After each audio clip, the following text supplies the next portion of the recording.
சுரேஷ் சலே தடுப்பு காவலில் இருந்து 90 நாட்களுக்கும் அதிக கால பகுதியில் இல்லாத ஒரு பதற்றமும் சத்தமும் கோட்டாபய ராஜபக்ச உள்ளிட்ட மூவருக்கு வெளிநாட்டு பயணத்தடை விதிக்கப்பட்டதை அடுத்து ஏற்பட்டுள்ளது. இதற்காக ஒரு குழுவினர் செயற்பட்டு வருவதாக தெரிகிறது. துவான் சுரேஷ் சலே ஒரு அரசு அதிகாரியாக பணியாற்றியுள்ளார். இராணுவ புலனாய்வு அதிகாரியாக பணியாற்றியுள்ளார். இந்த விசாரணைகள் எவ்வாறு முன்னெடுக்கப்படுகின்றது என்பது குறித்து அவர் அறிவார். அது பற்றிய புரிதல் அவருக்கு இருக்க வேண்டும். எனவே உயிர்த்த ஞாயிறு தாக்குதல் போன்ற எமது நாட்டில் இடம்பெற்ற மிக கொடூரமான மனித படுகொலை தொடர்பான விசாரணைகள் முன்னெடுக்கப்படும் போது ஒருவர் குற்றவாளி இல்லை என்றால் செய்ய வேண்டிய மிக சிறந்த விடயம் விசாரணைக்கு ஒத்துழைப்பு வழங்குவதாகும். ஒரு நாட்டின் பிரஜையாகவும் குறிப்பாக ஒரு அரசு அதிகாரியாகவும் அதிலும் முக்கியமாக ஒரு இராணுவ அதிகாரியாகவும் தான் குற்றவாளி இல்லை என்றால் விசாரணைக்கு ஒத்துழைப்பு வழங்குவதன் மூலம் தான் குற்றம் இழைக்கவில்லை என்பதை நிரூபிக்க முடியும். ஆனால் இந்த விசாரணைகளை குழப்புவதற்காக அவரோ அல்லது அவருக்கு ஆதரவளிக்கும் ஒரு குழுவினரோ ஒன்றிணைந்து ஏதேனும் ஒரு பதற்ற நிலையை உருவாக்குவார்களாயின் அவர் இதில் தொடர்பு பட்டிருக்கின்றாரா என்ற விடயமே இதன் மூலம் மறைமுகமாக உணர்த்தப்படுகிறது.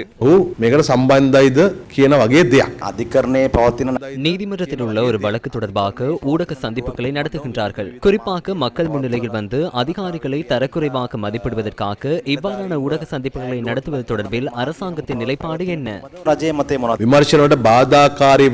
விசாரணைகளுக்கு இடையூறு விளைவிக்கும் வகையில் எவரேனும் நடந்து கொண்டார் அல்லது ஏதேனும் கருத்துக்களை தெரிவித்திருந்தால் குற்றப்புலனாய்வு திணைக்களம் அது குறித்து நீதிமன்றத்திற்கு அறிக்கை சமர்ப்பிக்கும். நீதிமன்றம் அதற்கப்பால் தனது தீர்மானத்தை வழங்கும். விசாரணைகள் உரிய முறையில் முன்னோக்கி நகர்கின்றன. ஒரு கூடாரம் அல்ல 10 கூடாரங்களை அமைத்தாலும் விசாரணைகள் நிறுத்தப்பட மாட்டாது. அந்த 12 அல்லது 18 பேர் இரவில் தங்க வைக்கப்பட்டிருந்தனர் என்பது குற்றப்புலனாய்வு திணைக்களத்தின் விசாரணைகளை நிறுத்துவதற்கோ அல்லது வேறு எதற்கும் தடையாக அமையாது. தேவையான அளவு குரல் பதிவுகளை வழங்கட்டும். அந்த குரல் பதிவுகளை பிரசுரிக்கும் ஊடகங்கள் உள்ளன. எனவே எதனை செய்தாலும் இந்நாட்டு மக்களுக்கு நீதியையும் நியாயத்தையும் நிலைநாட்டுவதற்காக இந்த அரசாங்கம் பெற்றுக்கொண்ட மக்கள் ஆணையின் பிரகாரம் செயற்படும். இந்த விசாரணைகளை சீர்குலைப்பதற்கு அவர்களுக்கு ஒரு அரசியல் நோக்கம் உள்ளது. உயிர்த்த ஞாயிறு தாக்குதலுடன் தொடர்புடைய அரசியல் பின்னணிகளை மூடி மறைப்பதற்கான தேவை அவர்களுக்கு இருக்கிறது. எனவே நாம் இவற்றுக்கெல்லாம் பதிலளிக்க வேண்டிய அவசியமில்லை. மிக முக்கியமான விடயம் என்னவென்றால் இந்த விசாரணைகளை விரைவாக நிறைவு செய்து நீதிமன்ற நடவடிக்கைகளை நிறைவு செய்வதாகும். அப்போது இந்த அனைத்து விடயங்களையும் வெளிக்கொணர முடியும்.